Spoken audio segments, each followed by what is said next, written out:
Stephen, can you tell me what the inspiration was behind your idea? Well, it was in 2011 when I was a student at the University of Malawi Polytechnic, and I grew up in this area. So one of the days I was just moving around, and I was just crossing a river, a bridge, and somebody had dumped a dead dog, and it was actually making a lot of disturbing a lot of people living nearby because of the bad odor. So I thought I could do something because I wanted to help the people around.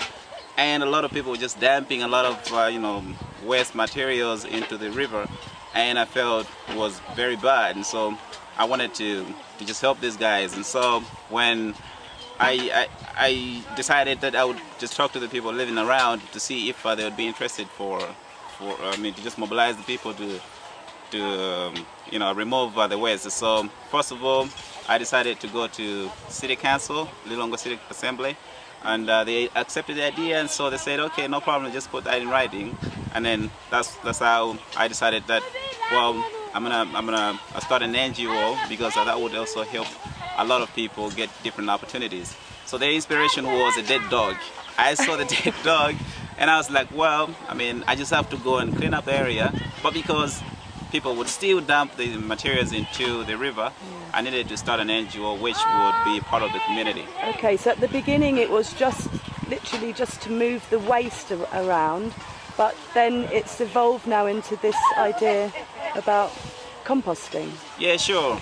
The idea basically is not really just about making compost manure, but it's basically recycling, reusing, reducing, refusing, and retrieving waste. People just dump waste onto vacant plots, different places like the rivers and market areas and all this kind of stuff. So it's really bad thing. So what I felt was, if I would find any waste of different type, then I would just turn that into some product. Now you see behind me, the lady is making compost manure. This is just part of the organic waste that I found in the homes. So we're making compost manure, but we have paper waste from schools. And so we encourage the students to make fire briquettes, for instance. So each and every waste type is turned into a different product. Okay, that's amazing. So you have plans for this compost. So through your NGO, you've also made business links in the long way. Yeah, sure.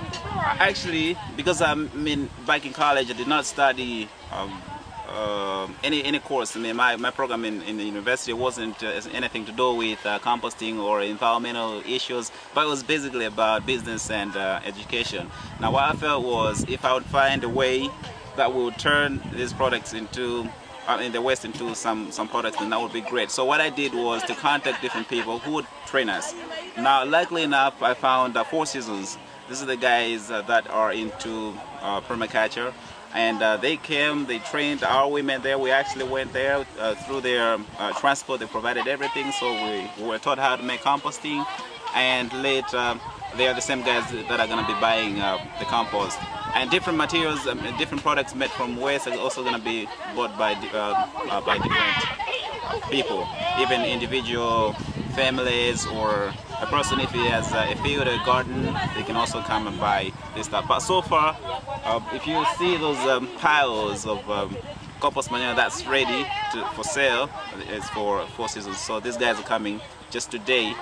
Anytime they'll be here to buy from these women. Right. And at the present time, you just have this site?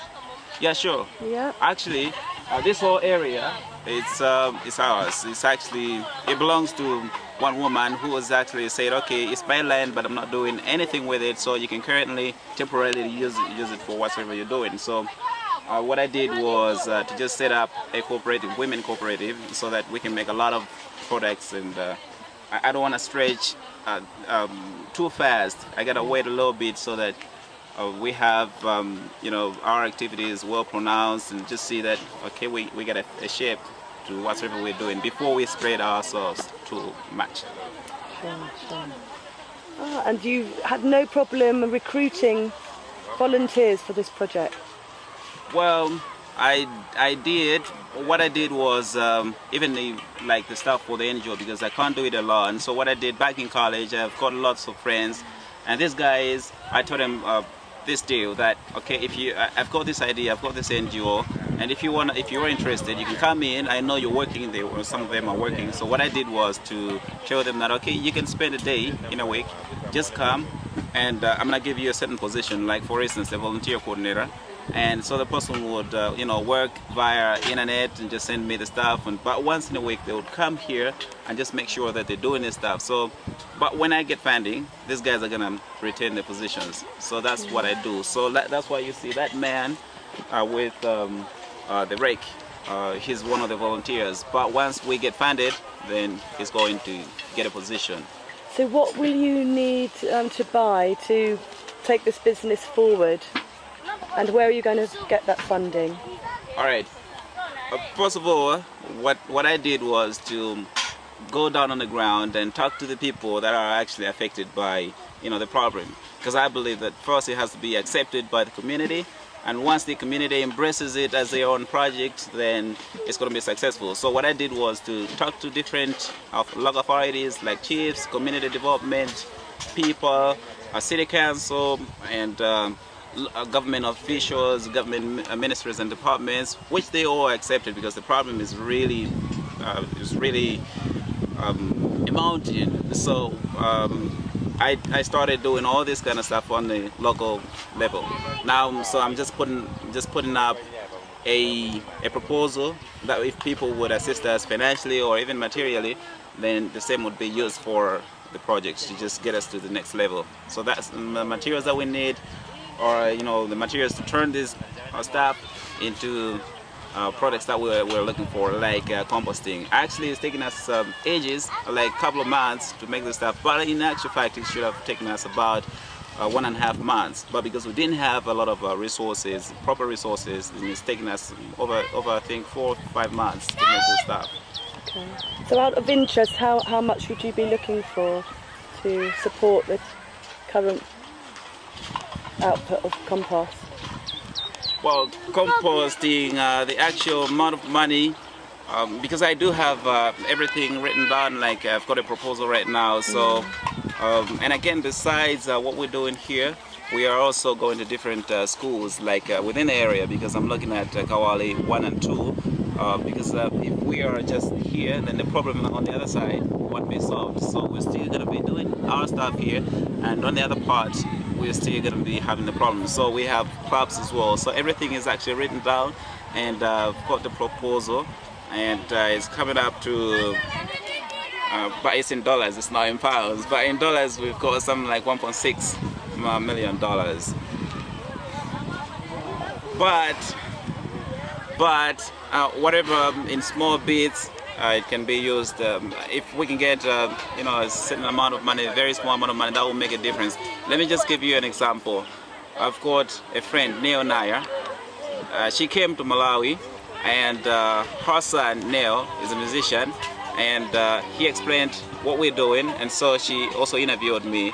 And you know what she did? She said, "Stephen, I'm going to be giving you £12 a month, and trust me, if you see those some of the gloves that the women are putting on, you see the hose, you see the rakes, and all this kind of stuff were bought using the £12 that she donates. So she kind of gives us £12 per month, and that makes a very, very big impact in our organization. But I was just saying, $1.6 million for 3 years. That includes the schools, the project management, and all this kind of stuff. Everything is for that. But even a £1 would make a very big difference. So, yeah.